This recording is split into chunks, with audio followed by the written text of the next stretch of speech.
সম্মানিত দর্শক এবং শ্রোতাবৃন্দ, আমি যশোরী আপনাদের সকলকে জানাই সালামুন আলাইকুম। বাবা আদম ইব্রাহিম ও রাসূলকে নিয়ে যেভাবে মিথ্যাচার করে চলেছেন আহলে হাদিস সালাফি একজন হুজুর আব্দুল্লাহ ইবনে আব্দুর রাজ্জাক বিন ইউসুফ, একটু শুনে নিন, তারপরে আমি কোরআন থেকে দেখাবো যে এই ওহী উনার কাছে শয়তান কিভাবে করলো। ইব্রাহিম আলাইহিস সালাতু ওয়াস সালামের দুই স্ত্রী সারা এবং হাজেরা। সারার সন্তান হচ্ছে ইসহাক আর হাজেরার সন্তান হচ্ছে ইসমাইল। ইসহাকের সন্তান হচ্ছে ইয়াকুব, ইয়াকুবের সন্তান হচ্ছে ইউসুফ। ইউসুফ আলাইহিস সালাতু ওয়াস সালামের আব্বার নাম ইয়াকুব আলাইহিস সালাতু ওয়াস সালাম, ইয়াকুব আলাইহিস সালাতু ওয়াস সালামের পিতার নাম ইসহাক আলাইহিস সালাতু ওয়াস সালাম, ইসহাক আলাইহিস সালাতু ওয়াস সালামের পিতার নাম ইব্রাহিম আলাইহিস সালাতু ওয়াস সালাম। তাহলে ইউসুফ ইবনে ইয়াকুব ইবনে ইসহাক ইবনে ইব্রাহিম পরপর 4 জন নবী। ইউসুফ আলাইহিস সালাতু ওয়াস সালামের 11 ভাই তথা ইউসুফ আর তার 11 ভাই মিলে মোট 12 জন। এনারা 12 জনই ইয়াকুব আলাইহিস সালামের ছেলে। এই 12 ছেলেকে এবং তাদের পরবর্তী বংশধরকে বলা হয় বানু ইসরাঈল। ইসরাঈল হচ্ছে ইয়াকুব আলাইহিস সালামের আরেকটা সেকেন্ড নাম।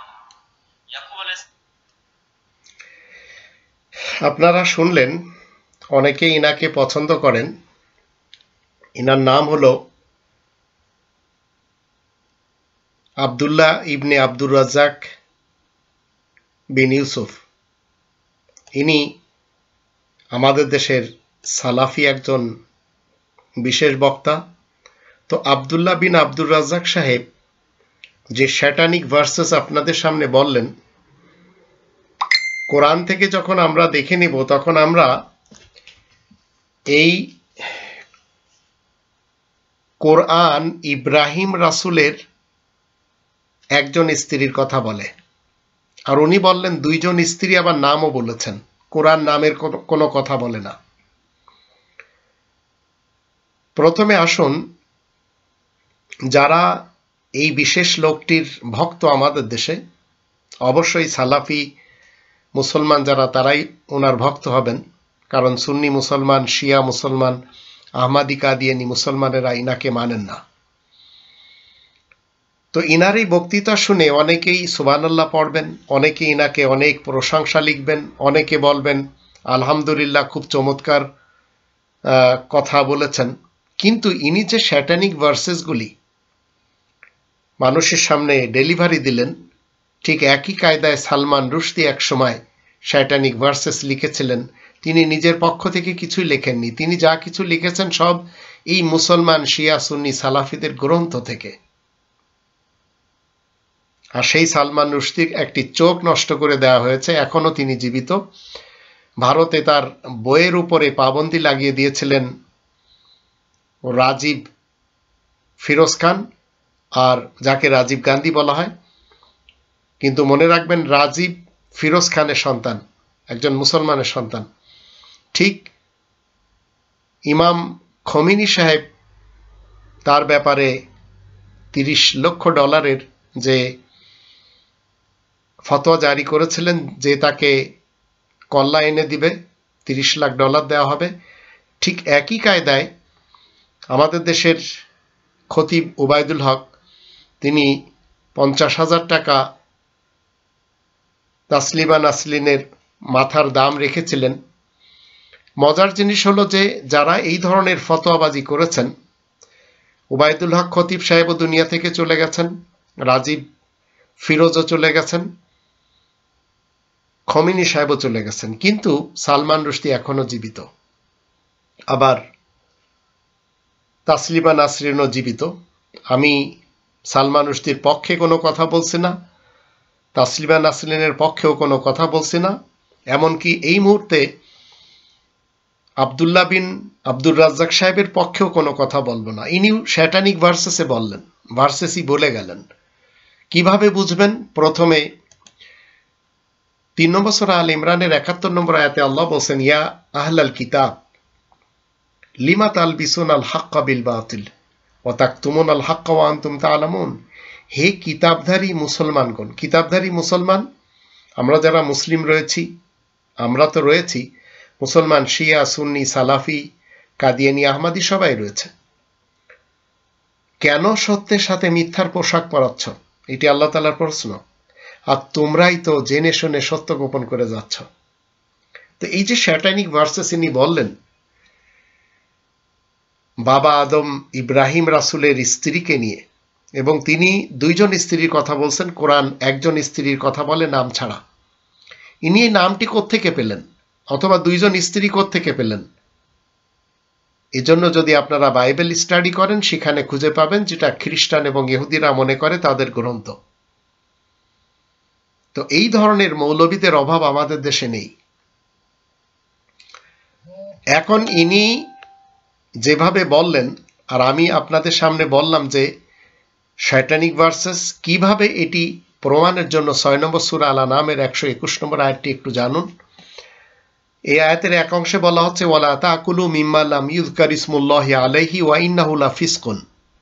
যে জিনিসে আল্লাহ তাআলার নাম স্মরণ করা হয়নি, মানে বৈধভাবে অর্জন করা হয়নি, তা তোমরা মোটেই খাবে না। নিশ্চয় তা মুক্তমনা ফাসিক লোকদের কাজ। এরপরে আল্লাহ বলছেন, ওয়া ইন্না শায়াতিনা লা ইউহুনা ইলা আউলিয়াহিম লিইউজাদিলুকুম ওয়া ইন আতাতুমুহুম ইন্নাকুম লামুশরিকুন। শয়তান দল অবশ্য তাদের বন্ধুদেরকে ওহির মাধ্যমে উস্কানি দিচ্ছে যেন তোমাদের সাথে ঝগড়া বাঁধায়। তোমরা যদি তাদের কথা মেনে চলো তাহলে তোমরাও যে মুশরিকদের অন্তর্ভুক্ত হয়ে যাবে। মুশরিক মনে রাখবেন আল্লাহ তাআলার বিধানের সাথে যারা অন্য কারোর বিধান মানে। তো এই বিধানের ভিতরে ইব্রাহিম রাসূলের দুইজন স্ত্রীর কথা নেই, নামের কথাও নেই। এবার আসুন তাহলে কয়জন স্ত্রীর কথা রয়েছে আর কিভাবে রয়েছে সেটি আমরা 11 নম্বর সূরা হুদ এর 69, 70, 71 এবং 72 আয়াতগুলি দেখে নিব। এখানে বলা হচ্ছে, ওয়ালাকাদ জাআত রুসুলুনা ইব্রাহিমা বিল বুশরা ক্বালু সালামা ক্বালা সালামুন ফামা লাবিসা আন জাআ বিইজলিন হানিফ। আর আমার বার্তাবাহক রাসূলগণ যখন ইব্রাহিমের কাছে সুসংবাদ নিয়ে আসে তখন তারা, মানে বার্তাবাহকগণ বলে সালাম। ইব্রাহিমও প্রতি উত্তরে বলে সালাম। অল্পক্ষণ না যেতেই তাড়াতাড়ি করে সে ভুনা গোশত এনে রেখে দেয়। ফালাম্মা রাআ আইদিয়াহুম লা তাসিলু ইলাইহি নাকিরাহুম ওয়া আওজাসা মিনহুম খীফা ক্বালু লা তাখাফ ইন্না উরসিলনা ইলা কওমি লূত। তারপরে যখন ইব্রাহিম দেখে তাদের হাত খাবার পর্যন্ত মোটেই প্রসারিত হচ্ছে না, তখন ইব্রাহিম অপরিচিত লোক দেখে মনে মনে ভয় পায়। তখন দূতগণ বলে, না, আপনি মোটেই ভীত হবেন না, আমরা তো লূতের কওমের কাছে প্রেরিত হয়েছি। এরপরে আপনাদের জানতে হবে, এরপরে বলা হচ্ছে অমরাতুহু, হু জমির ইব্রাহিম আর ইমরাতু মানে একজন স্ত্রী। অতঃপর ইব্রাহিমের স্ত্রী দাঁড়িয়ে থেকে মৃদু হেসে ফেলে। অমরাতুহু কাইমাতুন ফাদাহিকাত ফাবাশশারনাহা বিইসহাক ওয়া মিন ওয়ারাই ইসহাকা ইয়াকুব। ইব্রাহিমের স্ত্রী দাঁড়িয়ে থেকে মৃদু হেসে ফেলে, তখন আমি তাকে ইসহাক এবং ইসহাকের পরে ইয়াকুবের সুসংবাদ দেই।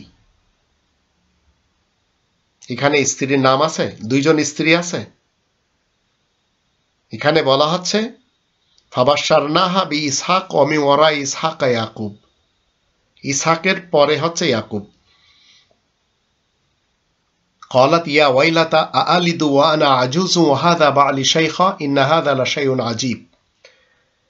ইব্রাহিমের স্ত্রী বলে, কি ব্যাপার, আমার ছেলে হবে? আমি তো বুড়ি, আর আমার স্বামীও যে বুড়ো হয়ে গেছেন, এ তো বড় আশ্চর্যের কথা।